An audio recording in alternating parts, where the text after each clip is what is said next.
సినీ నటుడు మోహన్ బాబుకు వ్యతిరేకంగా జర్నలిస్టులు ధర్నా చేపట్టారు. ఈ ధర్నాలో మోహన్ బాబు తన్నేడు మంచు మనోజ్ కూడా పాల్గొని వారికి మద్దతు పలికారు. ఇక మా నాన్న తరపున నేను మీడియా క్షమాపణలు చెప్తున్నా అని, మీడియాపై దాడి దారుణమని, ఇలాంటి రోజు వస్తుందని నేనెప్పుడు ఊహించలేదని, నేను ఆయన్ను ఎలాంటి ఆస్తులు అడగలేదని కంటతడి పెడుతూ వివరణ ఇచ్చారు మనోజ్. మరొకసారి మా నాన్న మోహన్ బాబు గారి తరపున జర్నలిస్టు సంఘాలకు, మీడియా ప్రతినిధులకు క్షమాపణలు వేడుకుంటున్నా అని మనోజ్ తెలియజేశారు.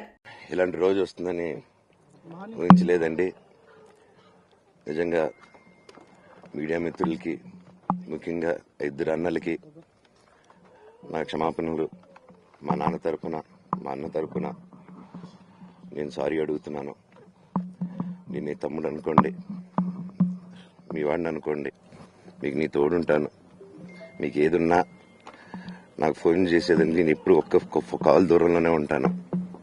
I'll always be there to support you and your family. And I'm sorry. నా కోసం సపోర్ట్ చేసేదానికి వచ్చి మీకు ఇలా జరగడం నాకు చాలా బాధగా ఉంది. నా భార్య పేరు లాగుతున్నారు, 7 నెలల కూతురు పేరు లాగుతున్నారు.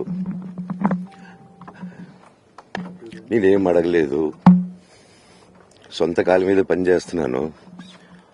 మా ఆవిడ కూడా వాళ్ళ ఇంటి వైపు ఏ డబ్బు తీసుకురాలేదు, వాళ్ళ ఇంట్లోనూ డబ్బు అడగలేదు, నేను అడగలేదు, ఆస్తి అడగలేదు. మా ఆవిడ 7 నెలలు గర్భవతిగా ఉన్నప్పుడు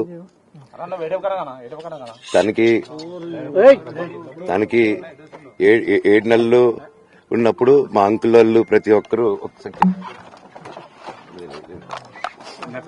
7 నెలలు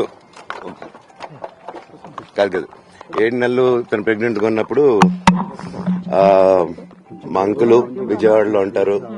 అండ్ ఇక్కడ కొంతమంది అంకులు నాన్నగారు బాగా క్లోజు. మనోజ్, నువ్వు ఎన్నో సంవత్సరాలు ఇంటి బయటగా ఉన్నావు, నీ సొంతంగా ఉన్నావు. మీ నాన్నగారు అమ్మగారు ఒకరే ఉన్నారు.